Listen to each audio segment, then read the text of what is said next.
सध्या श्रावण महिना चालू आहे. खूप असा श्रावणी घेवडा चांगला आणि कवळा लुसलुशीत बाजारात आलेला आहे. चला तर मग आपण बनवूया श्रावणी घेवड्याची भाजी. जरा वेगळ्या पद्धतीने हिरव्या वाटणातली बनवणार आहोत आपण. त्यासाठी हिरव्या मिरच्या घेतलेल्या आहेत मी, 4-5 लसणाच्या पाकळ्या, थोडीशी कोथिंबीर आणि थोडं सुकं खोबरं.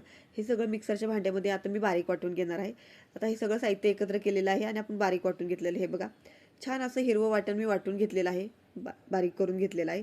आता श्रावणी घेवडा जो मी तोडून घेतलेला आहे किंवा मोडून घेतलेला आहे तो स्वच्छ धुवून घेतलेला आहे पाण्यामध्ये. इथे कढईमध्ये मी तेल टाकलेलं आहे 2 चमचे. त्यामध्ये जिरी, मोहरी, टोमॅटो, कढीपत्ता हे सगळं टाकून छान ते परतून घेतलेलं आहे. त्याला फोडणी दिलेली आहे थोडक्यात. त्यानंतर आपण जे वाटण करून घेतले हिरव्या मिरचीचं, लसूण, खोबऱ्याचं, ते टाकायचं आहे.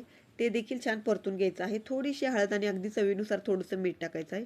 मिठाचं प्रमाण जरा बेताने टाका, कारण या भाज्यांना मीठ लगेच जास्त होतं. त्यामुळे थोडंसं मीठ टाकलेलं आहे इथं मी. ते छान एकत्र करून घ्यायचं. आता माझी आई नेहमी म्हणते, श्रावणी घेवड्याला खरी चव श्रावण महिन्यात असते बरं का. तिचं असं म्हणणं आहे, या महिन्यात त्या भाजीला खूप छान चव लागते. कदाचित आजूबाजूच्या बदलत्या वातावरणामुळे असू शकतं. 12 महिने जरी श्रावणी घेवडा आता मिळत असला तरी खरी चव श्रावण महिन्यात असते, असं तिचं ठाम मत आहे.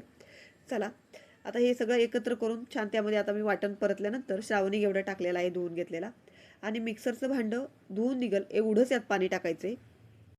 अवघ्या 5 ते 7 मिनिटात ही भाजी शिजून तयार होते. कधीतरी नक्की करून पहा.